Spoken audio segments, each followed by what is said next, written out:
Bom dia, internauta. Hoje o nosso assunto será língua portuguesa. Tenho recebido de várias localidades do Brasil dúvidas de internautas acerca da língua portuguesa. E eu fiz uma pequena seleção, eu anotei aqui no papel, são 7 dúvidas aqui que eu achei bem interessantes. O primeiro internauta é a Liduína Lins, que mora em Fortaleza, no Ceará. Ela pergunta: professor, ela pede ajuda, melhor dizendo: professor, não consigo diferenciar o sujeito simples do sujeito composto. Ajude-me. Liduína, sujeito simples e sujeito composto. Eu vou explicar a você. Sujeito simples é aquela pessoa maravilhosa que, apesar de rica, não esnoba sua riqueza, seus bens materiais. Vive numa tranquilidade, numa simplicidade, vamos assim dizer, numa camaradagem em relação ao próximo. Daí, pessoa simples, sujeito simples, pela simplicidade. Já o sujeito composto, ele ocorre geralmente nas unidades militares. Quando você diz aquele sujeito composto de soldado, composto de cabo, composto de sargento, composto de tenente, composto de coronel, então aí é o sujeito composto, certo? Então espero que você tenha entendido bem a diferença existente entre sujeito simples e sujeito composto. Muito obrigado por sua dúvida, muito obrigado. Escreva sempre. O segundo internauta aqui é o Thiago Félix. Thiago Félix mora em Caldas Novas, Goiás, a terra das águas quentes. Aqui ele pergunta: professor, pelo amor de Deus, me explique o que é o sujeito oculto. Tiago, sujeito oculto é bem simples. Aqui no Brasil está infestado de sujeito oculto. O sujeito oculto está na classe dos privilegiados no Brasil.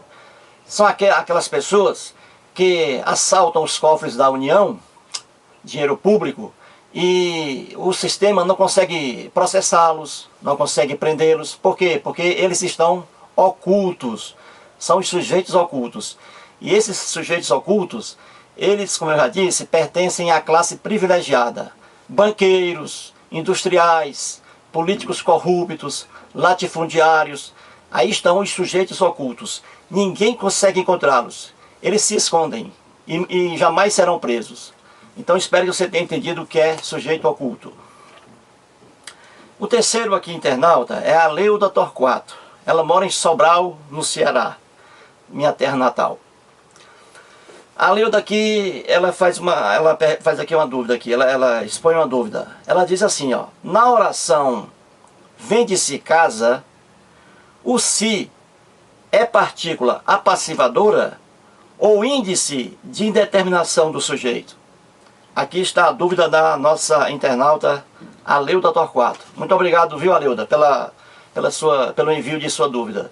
Vou explicar para você direitinho, Aleuda. Vende-se casa, você está em dúvida. Na expressão vende-se casa, se aquele se, vende-se o se, separado por hífen, se ele é partícula passivadora ou índice de indeterminação do sujeito. Aleuda, é o seguinte, depende do caso. Na língua portuguesa, você tem que analisar o contexto, porque o contexto dá a sua diferença. Na expressão vende-se casa, o que é que nós temos aí? O se, ele pode ser, ao mesmo tempo, partícula passivadora ou índice de indeterminação do sujeito. Depende do contexto. Por exemplo, vende-se casa, como você colocou aqui. Se a casa está à venda e o proprietário só quer vendê-la pelo preço à vista, aí no caso, Aleuda, nós temos aí a partícula passivadora.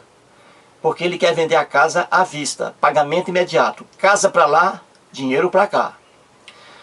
Já em outra situação, por exemplo, se a casa for vendida a prazo, ou seja, por financiamento, o que acontece? Aí o se já não mais será partícula apassivadora, e sim índice de indeterminação do sujeito. Por quê? Explico. Porque se a casa é vendida a prazo, por meio de financiamento, não se sabe se a pessoa que adquiriu aquele imóvel vai continuar pagando as prestações. A pessoa pode pagar 6 prestações durante 2 anos, né? Já o financiamento normalmente é de 10, 15, 20 anos. Às vezes a pessoa para de pagar. E parando de pagar, ele perde o imóvel. Então, existe aí uma indeterminação, se vai pagar ou não. Então, nessa indeterminação, o se vai ser índice de indeterminação do sujeito na oração vende-se casa, quando o imóvel é vendido por meio de financiamento. Se for à vista, o se será partícula passivadora. Espero, portanto, Aleuto, que você tenha entendido direitinho, né, a minha explicação. Muito bem. Prosseguindo aqui, temos aqui o quarto internauta, que é o Diógenes Sampaio. Ele mora aqui em Brasília. Diógenes Sampaio. Mora em Brasília. Ele pergunta aqui: professor, com a recente reforma ortográfica da língua portuguesa, carro tem acento? Bem, amigo Diógenes, sim, carro tem assento. Porque se carro não tiver assento, onde vai se sentar o motorista? Diga aí, onde vai se sentar o acompanhante dele, à direita? Onde vão se sentar os acompanhantes atrás do carro? Claro que carro tem assento.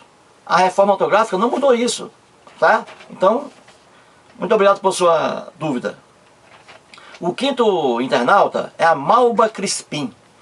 Ela mora em Campina Grande, na Paraíba. Ela pergunta: professor, o que são pronomes possessivos? Malba, pronomes possessivos são aqueles pronomes que estão endemoniados, que estão com possessão demoníaca. O diabo entrou neles, aí eles ficaram possessivos, endemoniados. Apenas isso, viu, Malba? Muito obrigado por sua dúvida. O sexto aqui internauta é o Robson Alencar. Ele mora em Goiânia, Goiás. Ele pergunta: professor, defina para mim o que são verbos defectivos. Robson, verbos defectivos são aqueles verbos que têm diarreia constante. Estão sempre cagando.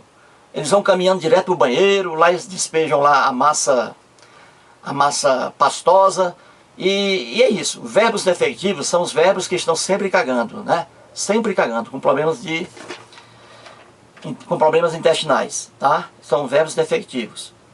E o último aqui, a internauta, o Anastácio Romão. Ele é de Juazeiro do Norte, no Ceará. Aqui ele pergunta: em se tratando de verbos, o que é voz ativa e o que é voz passiva? Anastácio, voz ativa é aquela que nós encontramos nas repartições públicas, em que está o chefe e os subordinados, os empregados. O chefe é que dá a ordem, então ele tem a voz ativa. Já os subordinados, que são os demais servidores, sem gratificação, sem função alguma, aí não, aí isso aí tem a voz passiva, ou seja, não ditam nada, não mandam em nada, apenas obedecem ao chefe, que tem a voz ativa. Então, muito obrigado, internautas. Por hoje é só. Obrigado.